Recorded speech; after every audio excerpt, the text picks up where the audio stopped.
दोस्ती को डिफाइन करते हुए एरिस्टोटल कहते हैं friendship is single soul dwelling in two bodies. मतलब दोस्ती एक आत्मा का दो शरीर में निवास है। अपनी बहुत ही प्रसिद्ध किताब निकोमैकियन एथिक्स में दोस्ती के बारे में बात करते हुए एरिस्टोटल कहते हैं कि दोस्ती तीन प्रकार की होती है। पहली, यूटिलिटी बेस्ड दोस्ती। इसको बहुत अच्छा नहीं माना जाता। क्यों?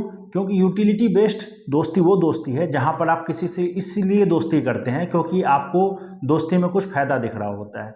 जैसे कोई व्यक्ति किसी बहुत बड़े पदाधिकारी, बहुत बड़े नेता से दोस्ती करता है। क्यों? क्योंकि उसे लगता है कि भाई इससे दोस्ती करेंगे तो कुछ फायदा होगा। इसको एरिस्टोटल बहुत पॉजिटिवली नहीं लेते हैं।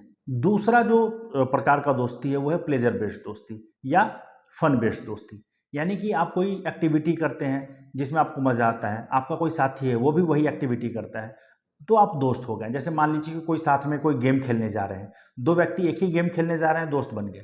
इसको भी बहुत ज़्यादा पॉजिटिवली नहीं लेते हैं एरिस्टोटल। मान लीजिए कि यंग लड़के लड़कियां वो फन के लिए, प्लेजर के लिए दोस्त बन जाते हैं, तो ऐसे में क्या होता है, विथ पासिंग टाइम आपका लाइक डिसलाइक बदल जाएगा, तो दोस्ती खत्म हो जाएगी। तो ऐसे में इसको बहुत पॉजिटिवली नहीं लिया जाता। जो तीसरा दोस्ती है वो है वर्चू बेस्ड दोस्ती। यानी कि किसी के चरित्र के कारण, किसी के सद्गुण के कारण, किसी के पॉजिटिव चीज़ों के कारण आप उसके दोस्त बनते हैं। यानी कि आपके भीतर उसके लिए एक लाइकिंग होती है। मान लीजिए कोई व्यक्ति बहुत ईमानदार है, बहुत ऑनेस्ट है, आप उसको एडमायर करते हैं, वो व्यक्ति भी आपके गुण को एडमायर करता है, एक दूसरे को आप पसंद करते हैं और एक दूसरे के साथ आप परिपूर्ण होते हैं, संपन्न होते हैं। तो ऐसे में क्या होता है कि ये वर्चू बेस्ड दोस्ती है जहाँ पे सब चीज़ें पॉजिटिव है। इस तरह की दोस्ती को अच्छी दोस्ती मानी जाती है।